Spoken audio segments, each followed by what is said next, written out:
The crows had already gathered by the time Ronan Vorn reached the edge of the forest, and that alone was enough to tell him that whatever waited ahead had been feeding for days.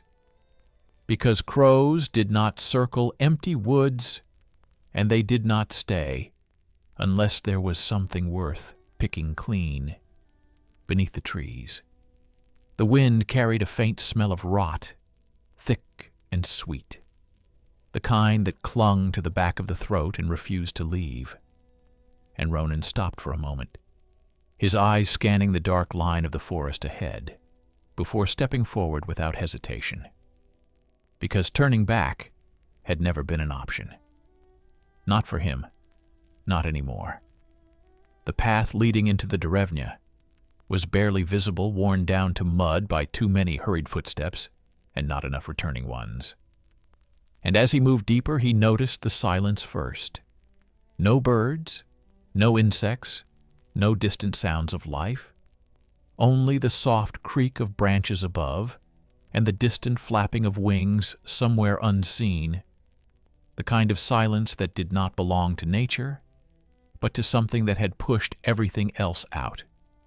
The village revealed itself, slowly broken roofs sagging under their own weight, doors left open as if people had run and never bothered to close them. And yet there were no signs of a struggle, no blood on the ground, no overturned carts, just abandonment, and the smell growing stronger with every step. Ronan adjusted the strap of his blade across his back, his gaze sharp and steady as he walked through the main path, boots sinking slightly into damp earth. And then he saw the first body, or what was left of it. The bones were clean, too, clean laid out in a careful pattern that no animal would bother with, ribs aligned, spine straight, skull placed, facing the path, as if watching those who dared to come closer. There was no flesh left, not even scraps, not even marks of tearing, only smooth, pale bone stripped with unnatural precision. Ronan crouched beside it, his fingers hovering just above the surface, without touching. And for a brief moment, the wind shifted, carrying with it a sound faint but unmistakable, something moving deeper in the forest, something heavy and deliberate. He straightened slowly, his eyes narrowing as he studied the arrangement again. This was not hunger, not the kind he had seen before. This was something else, something that took its time, something that knew exactly what it was doing. He had seen beasts tear bodies apart, leave scattered remains, claw marks, blood trails. But this was different. This was careful, almost methodical, as if the creature had learned how to take a body apart, piece by piece, without wasting anything. And that meant it was not just an animal. A low creaking sound pulled his attention toward one of the nearby houses, the door swaying gently in the wind, and for a second he thought he saw movement inside. But when he stepped closer, the interior was empty. Dust covering the floor, untouched, except for a single trail leading toward the back. A narrow line in the dirt, as if something had been dragged. Ronan followed it, without a word, his hand resting lightly on the hilt of his blade. The air inside colder than it should have been, the smell stronger now, almost suffocating, and the trail ended at a corner, where another set of bones lay smaller this time. A child from the size of the skull arranged in the same precise way. And for the first time since entering the village, Ronan felt it. That quiet, familiar certainty, settling deep in his chest. The thing responsible was still here, and it was not finished. He turned his head slightly, listening the silence pressing in around him until it broke with a distant crack of wood from the forest behind the village. Slow, heavy steps followed, not rushed, not hiding. Whatever was out there did not fear being heard. Ronan stepped back out into the open, his gaze fixed on the dark line of trees as the crows above suddenly lifted into the air, their wings beating in unison as if something beneath them had disturbed their feast, and the smell of rot grew stronger, thicker, filling his lungs with every breath he took, and then he saw it. Not clearly. Not yet. Just a shape moving between the trunks, too tall to be a man, too uneven to be a beast. Something that shifted as it walked. Bones, clicking softly against each other like dry branches, snapping in the dark. Ronan did not reach for his blade. Not yet. Instead, he stood still watching, waiting as the thing moved closer, just enough for the faint outline of its form to take shape. Limbs, two long joints bending where they should not. Its body uneven, as if parts of it did not belong together. And then it stopped just at the edge of the trees, as if it knew exactly where the forest ended and the village began. And for a moment, neither of them moved. The wind died. The crows fell silent again, and the world seemed to hold its breath before the creature tilted its head slowly in a motion that felt almost curious. And Ronan finally spoke, his voice low and steady, breaking the silence like a blade cutting through flesh. "You've been busy, and somewhere deep within the forest, something answered, not with a voice, but with a sound, sharp and hollow, like bones grinding against each other. And Ronan Vorn knew this was not going to be a quick hunt. The creature did not retreat when Ronan stepped closer to the edge of the trees, and that alone told him enough. Because most beasts fled when they were seen, or charged when they were cornered. But this one simply watched him, as if measuring something unseen, its head still tilted at that unnatural angle, as the faint clicking of bones echoed from its body. With every slight movement, Ronan took another step forward, slow, deliberate, his boots sinking into the damp soil as the smell of decay thickened around him, and the forest seemed to breathe again. Not with life, but with something deeper, something older, the kind of presence that settled beneath the skin and stayed there. The thing shifted. Then one limb dragging slightly behind the others, as if it had only recently learned how to use it properly. And Ronan's eyes narrowed, catching the detail immediately: mismatched movement, uneven balance. Not born this way, but made, and that made it worse, because anything that could change itself could learn, and anything that could learn could become dangerous. Very quickly, the creature took a single step forward out of the shadows, and for a brief moment the light touched its form, enough for Ronan to see what it truly was. Its torso twisted, as if different bodies had been forced together, ribs layered over ribs, some too large, some too small pieces of bone protruding through gray, stretched skin that barely held it all in place, and its arms long and jointed, wrong ending in hands that were not hands at all, but clusters of sharpened bone fragments fused together into crude claws. And yet, despite the horror of its shape, the most unsettling part was the way it stood, not hunched, not feral, but almost upright, almost aware, as if something inside it understood posture, understood presence. Ronan did not flinch. He had seen worse, or at least he told himself he had, because this thing carried a different weight, not just violence, but intent. The creature opened what might have been its mouth, though it was little more than a split between overlapping jawbones, and a low, hollow sound spilled out like wind through a graveyard, dry and broken. And then it stepped back into the trees, disappearing with unsettling quiet for something so large, leaving only the faint echo of bones clicking, fading into the depths. Ronan waited a few seconds longer, listening, but the forest returned to silence as if nothing had ever been there. And only then did he turn his attention back to the village. Because whatever that thing was, it was not hunting randomly. It was returning here again and again, which meant something in this place mattered more than the forest itself. He moved toward the far end of the village, scanning each structure more carefully, now looking not just for bodies, but for patterns. And it did not take long to find them. More bones hidden inside homes, beneath broken tables, behind doors, arranged in the same deliberate manner.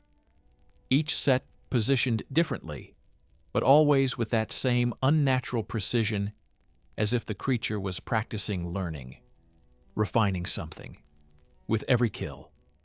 Ronan crouched near one of the piles, his fingers finally brushing against the surface of a skull, cold, smooth, untouched by tooth or claw, and he exhaled slowly. This was not feeding, not in the way flesh and hunger demanded. This was harvesting, and that meant the creature needed the bones for something beyond survival. A faint mark caught his eye, then carved into the inside of the skull, shallow but intentional lines, forming a crude symbol, one he did not recognize, but one that had been repeated across several remains, each slightly different, as if drawn by an unsteady hand, or perhaps by something that did not fully understand what it was trying to replicate. Ronan stood again, his gaze drifting toward the forest as the realization settled in, heavier than before.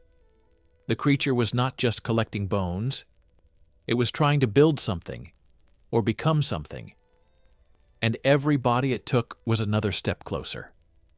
A sudden noise broke the silence behind him, a soft, uneven footstep, and Ronan turned sharply, his hand moving to his blade this time.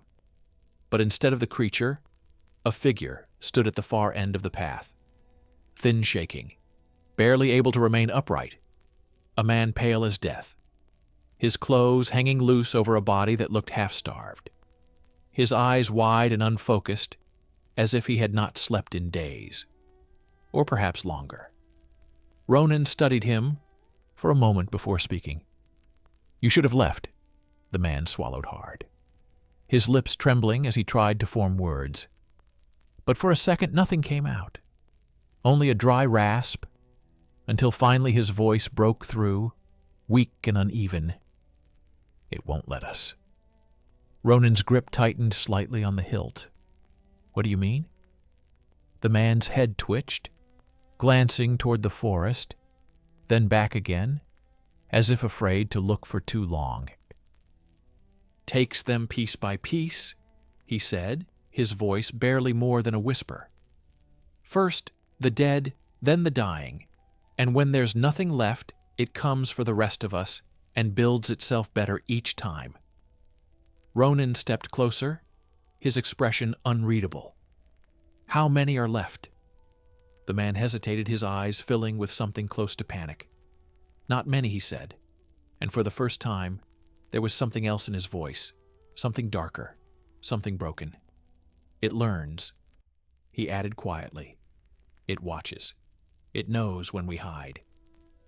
Ronan followed the man's gaze back to the forest, the trees standing still silent, but no longer empty. Not anymore, because now he understood the truth. The creature was not just hunting the village. It was studying it, waiting until it knew enough to take what remained without resistance. And when that moment came, there would be nothing left here at all. And Ronan Vorn had already seen what it could become. Ronan did not ask the man any more questions, because fear made people speak in circles, and he needed truth, not panic, and the truth was already written in the bones scattered across the village. The creature was learning. adapting, becoming something more with every body it took. And that meant waiting was no longer an option, because the longer it fed, the harder it would be to kill. And Ronan had no intention of facing something fully formed.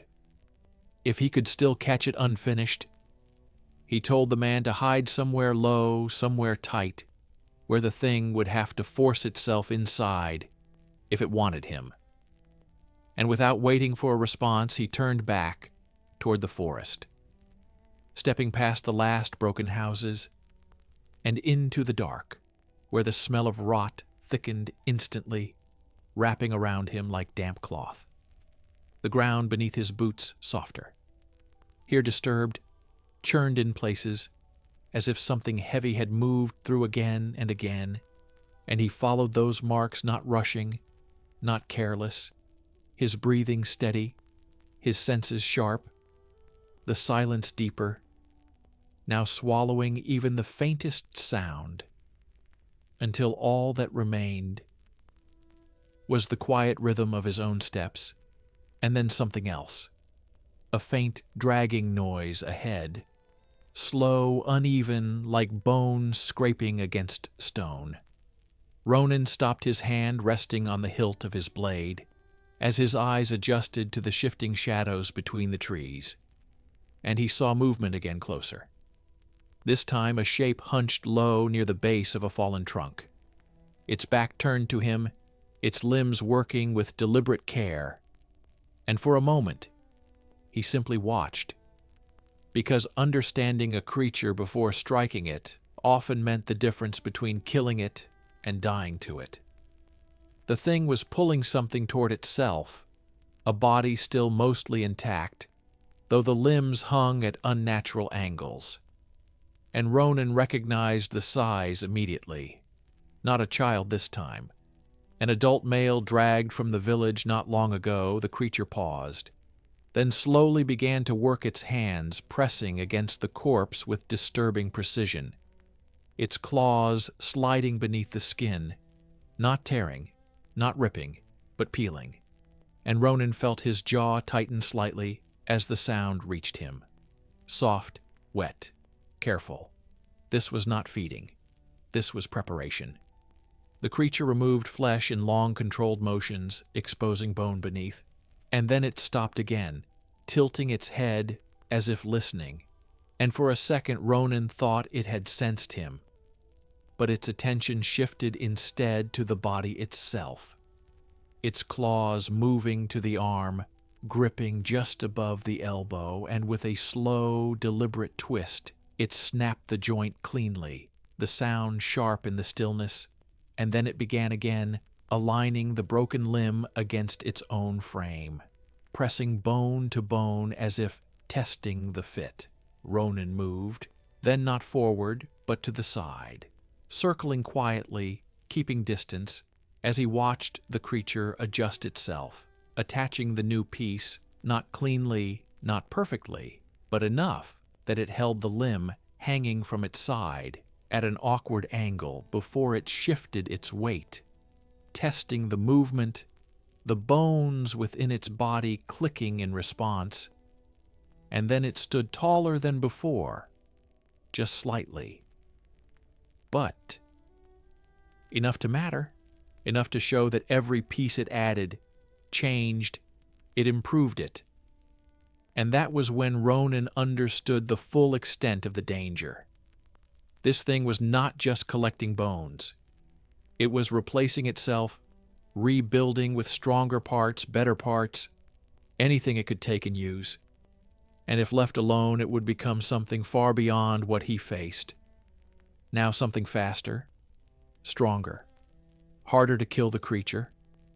Let out that same hollow sound again, low and broken, as it dropped the remains of the body at its feet and turned slowly its head, angling toward the space Ronan had occupied moments before. And this time it did sense something. Not him exactly, but enough to know it was not alone. Its posture shifted subtly, its limbs tensing its movements, no longer slow or careful, but alert and ready. Ronan did not wait for it to confirm. He stepped forward into the open, his presence no longer hidden, and the creature froze for just a heartbeat before straightening fully. Its new limb hanging at its side as its head snapped toward him. The clicking within its body growing louder, faster, as if reacting to his presence. And for a moment they stood there, facing each other in the dim light, filtering through the trees. Ronan's hand moved to his blade, drawing it in one smooth motion, the steel catching what little light there was, and the creature responded instantly. Its body jerking forward in a sudden burst of speed, far faster than before, its uneven limbs driving it across the ground. With violent force, Ronan stepped aside. At the last moment, the creature crashing past him, its claws tearing through bark as it struck the tree behind him, splinters exploding outward, and before it could recover he turned, bringing the blade down, in a clean, controlled arc, aiming for the joint, where the new limb met the old, and the steel connected with a sharp crack, severing the mismatched bones. In a single strike, the limb dropping to the ground, useless, and the creature recoiled violently, its body twisting as that hollow sound turned into something louder, harsher, almost like a scream forced through broken jaws. But it did not fall. It did not retreat. Instead, it surged again, faster, angrier, its movements less controlled but more dangerous, its claws slashing wildly, one catching Ronan's shoulder, tearing through leather and grazing flesh beneath, and he stepped back immediately, creating space. His eyes locked on the creature as it adjusted once more, its body shifting, compensating for the lost limb, as if already adapting again, already learning from the damage he had dealt. And that was when Ronan realized this would not end with a single clean strike, because every moment this thing lived, it was becoming harder to kill, and the longer the fight lasted, the worse it would get. And somewhere deep in the forest, more bones waited to be taken and used. And Ronan Vorn knew he would have to end this before the creature had the chance to make itself whole. Ronan did not press the attack again. Not immediately, because rushing a creature that changed with every wound was the fastest way to die. And he had already seen enough to understand that this was no simple beast driven by hunger. Alone, it adapted too quickly, adjusted too precisely. And that meant there was something behind it, something more than instinct. The creature circled him now, its movements uneven but stabilizing as the broken limb. It had taken moments ago, lay forgotten on the forest floor, already useless to it, and that detail mattered because it meant not every piece it claimed remained part of it. Some failed. Some did not fit. And that was weakness, not in strength, but in design. Ronan shifted his stance, slowly lowering his blade just enough to appear less threatening, watching the way the thing responded. And for a moment, it hesitated, its head twitching slightly, as if confused by the change in his posture. And then it took a step back, not in fear, but in uncertainty. And Ronan used that moment to think, because killing it, like any other creature, would not work, not if it could simply rebuild itself after every loss he needed to understand how it chose what to take, and why the bones in the village, the markings carved into them, the careful arrangement. None of that was random. This thing was following a pattern, repeating something it did not fully understand but was trying to complete. And as that thought settled, Ronan's eyes narrowed slightly because he had seen something like this before. Not the creature itself, But the idea of it, broken rituals, half-learned practices, things that twisted the body in an attempt to reach something beyond human limits. And they never ended well, not for those who attempted them, and not for anyone around them. The creature lunged again, interrupting his thoughts, its claws slashing toward his chest, and Ronan moved with it, this time stepping in instead of away, his blade driving forward into the mass of bone and flesh at its center, the steel biting deep between layered ribs, and for a brief moment the thing froze, its entire body locking as if the strike had reached something vital. But then it moved again violently, forcing itself forward along the blade, pushing closer, instead of retreating, its broken jaws opening wide as that hollow grinding sound grew louder, and Ronan pulled back, immediately ripping the blade free before it could trap him inside its reach. And the wound he had made did not bleed. Not properly. Dark fluid seeped from it, thick and slow, but the structure beneath remained intact. The creature did not rely on organs, not in the way living things did. It was held together by something else, something that allowed it to keep moving even when pierced, even when broken. Ronan stepped back again, creating distance, his breathing steady, despite the growing tension in his chest. And then he saw it. Not clearly, not fully, but enough a faint shift within the creature's torso, as if something deeper moved beneath the outer layers. Not bone, not flesh, but something that pulled them together. Something central. Something that did not belong to the rest of it, and the realization came fast and sharp. This thing was not building itself randomly. It was building around something, a core hidden beneath everything else. The bones were not the creature.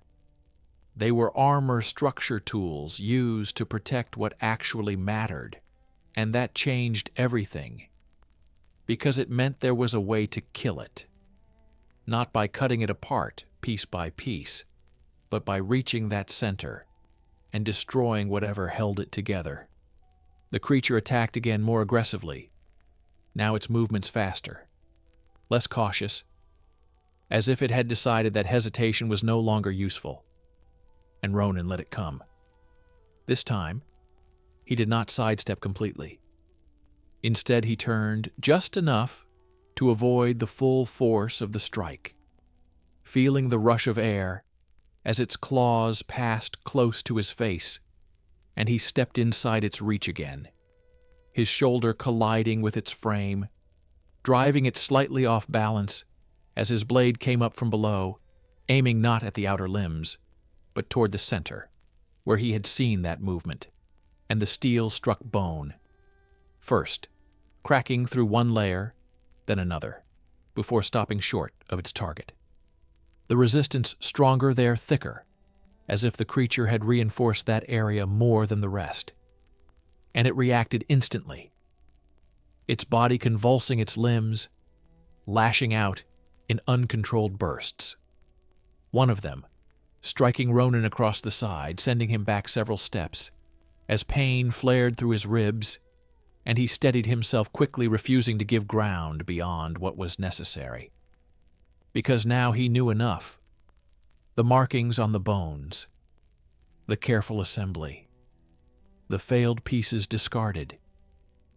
It was all part of the same broken attempt to become something complete, something stable, something that could exist without falling apart. And until it reached that state, it would keep hunting, keep taking, keep rebuilding, and if it ever succeeded, it would not stop at one village or 10. It would continue until there was nothing left to take, and Ronan Vorn could not. Allow that not here? Not now, because this thing was still incomplete, still vulnerable, still learning, and that meant this was the only chance he would get to end it, before it became something far worse. Ronan did not hesitate after that, because hesitation was what creatures like this fed on. Not flesh, not bone, but time. And every second it was allowed to move, to think, to adapt, brought it closer to something that could not be stopped. And he had already seen enough to know that if it reached that point, no blade would be enough. So he moved forward with purpose, closing the distance before it could strike again. His steps measured, his breathing controlled as the creature twisted toward him, its limbs snapping into motion faster now, more coordinated than before, as if it had already learned from the last exchange, and that only confirmed what he already understood. This had to end quickly. He feinted left, drawing its claws outward, then stepped in hard to the right, his blade driving forward with all the force he had behind it, aiming once more for the center, where that hidden movement pulsed beneath layers of stolen bone. The creature reacted, but not fast enough. The steel pierced through one layer, then another, cracking ribs, splitting them apart as it pushed deeper this time, not stopping. When resistance came, but forcing through it, ignoring the jarring impact that ran up his arm until he felt it the shift. The moment when the blade broke past the outer structure and struck something different. Something that moved against it. Something that was not bone and not flesh. And the creature's entire body seized instantly, its limbs locking in place as that hollow grinding sound erupted into something louder, sharper, almost like a scream dragged through broken metal. Ronan did not pull back. He stepped closer instead, driving the blade deeper, twisting it hard inside whatever core he had found, and the reaction was immediate, violent. The creature convulsed, its body collapsing inward, as if the structure holding it together had suddenly failed. Bones shifting out of place, joints breaking apart under their own weight. The limbs that had moved with unnatural strength, moments before now collapsing uselessly, as the form that had once stood before him began to fall piece by piece, the stolen parts no longer held together by whatever force had bound them, and Ronan wrenched the blade free, stepping back as the mass of bone and gray flesh dropped heavily to the ground, the sound dull final. The forest falling silent again around him, as if it too had been waiting for that moment to end. And for a few seconds nothing moved, nothing breathed, not even the wind, until the last twitch ran through the remains and stopped completely. Ronan watched it carefully, his gaze fixed on the center where his blade had struck, and slowly, cautiously, he stepped closer again, lowering himself just enough to see what remained beneath the broken layers. And there it was. Small compared to the rest, barely larger than a human heart, but twisted wrong, its surface pulsing faintly, even as it began to fade. A dark knot of something that did not belong in the natural world, something that had drawn bone and flesh around it, like tools, like armor. And as he watched it, withered, shrinking in on itself, until it collapsed into nothing more than a blackened mass, lifeless. At last, Ronan straightened slowly, his eyes scanning the forest once more, but the presence that had filled it before was gone. Whatever had driven the creature, whatever had held it together, had died with that core. And without it, the rest was just what it had always been. Stolen pieces. Nothing more. He turned back toward the village, then knowing there would be little left to save, but enough to confirm that the hunt was over as he walked. The silence followed him, no longer heavy, no longer wrong, just empty. And when he reached the first houses again, the smell of rot had already begun to fade, carried away by a wind that had finally returned. The crows circled once more. But this time they did not linger long, and that too told him everything he needed to know. The feeding was over. The thing that had made this place. Its ground was gone, and nothing else had come to take its place. Ronan stopped at the edge of the path, his gaze drifting over the scattered bones. One last time, the careful patterns already beginning to lose their meaning, now that the mind behind them was gone, and he exhaled quietly, adjusting the grip on his blade before turning away from the village without looking back, because there was nothing here for him anymore, nothing except what had already been taken and could not be returned. And as he stepped into the forest once more, the trees stood still around him, silent, watchful, but no longer hostile. And somewhere above, a single crow called out sharp and distant before taking flight. And Ronan Vorn did not stop walking, because he knew this would not be the last place like this. Not the last thing that tried to become something more than it was, and as long as such things existed, he would keep moving, keep hunting until there was nothing left to chase, or until something finally proved stronger than him. And in the end, only one of those outcomes would matter.